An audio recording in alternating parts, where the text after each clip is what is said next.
Okay, before you watch the main video on finding lengths in similar triangles, I just need to talk to you about similar triangles and parallel lines. So first of all, just quickly, similar triangles, one way of telling if two triangles are similar are if they all have the same angles. So with these two triangles, hopefully you can see they look pretty similar. If we were to measure them, if they really are similar, then this angle will be the same as this one. This angle at the top will be the same as this one. And this angle here will be the same as this one here.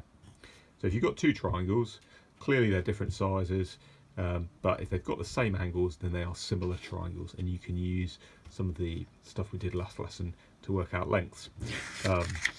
Okay, now just a quick reminder of some stuff on parallel lines as well.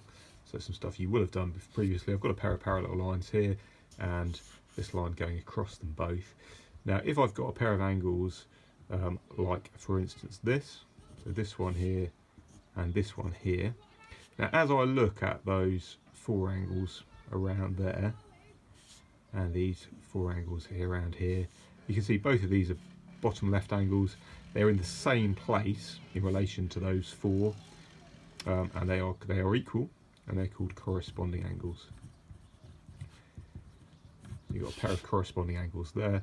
Similarly, this angle and this angle are corresponding, and this one are corresponding, and this one are corresponding.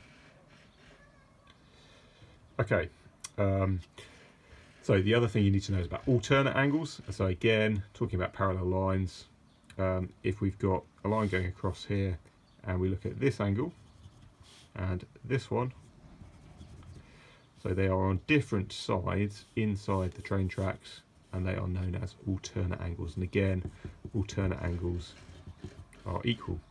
Similarly, that angle there is alternate to that one there. And hopefully it's reasonable to assume they're equal. You can see this is an acute angle. So it's not going to be equal to that one, that's an obtuse one, and equal to this one, another acute one. Right, okay, how does this all apply to similar triangles? Let's say you've got this sort of diagram. They love these sorts of questions at GCSE and exam questions.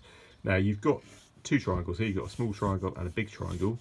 Now they're actually similar. What I want to do just now is convince you that they are similar. So clearly they both share that angle. This triangle and this big triangle both share that angle. Now also we can say that this angle and this angle are equal because they are corresponding angles. Similarly, this angle is equal to this angle. Again, they're corresponding angles because we've got these parallel lines here. Perhaps a little bit harder to see that these are corresponding angles. Sometimes it's easier if I extended that line on and that line on, and did these around here, extended that one too. It's easier to see perhaps that these are both top left and they're corresponding. You could do a similar sort of thing here. So the upshot is they've all got the same angles. They share that one. They've each got one of these angles, and they've each got one of these angles. So the two triangles have got all the same angles. They must be similar, and you can use that to find lengths, which you'll see in the other video. Okay, finally, another sort of parallel lines and a couple of triangles. So parallel lines here. Now these two angles, we know they're equal because they're opposite angles. Now this is where it gets a little bit more confusing.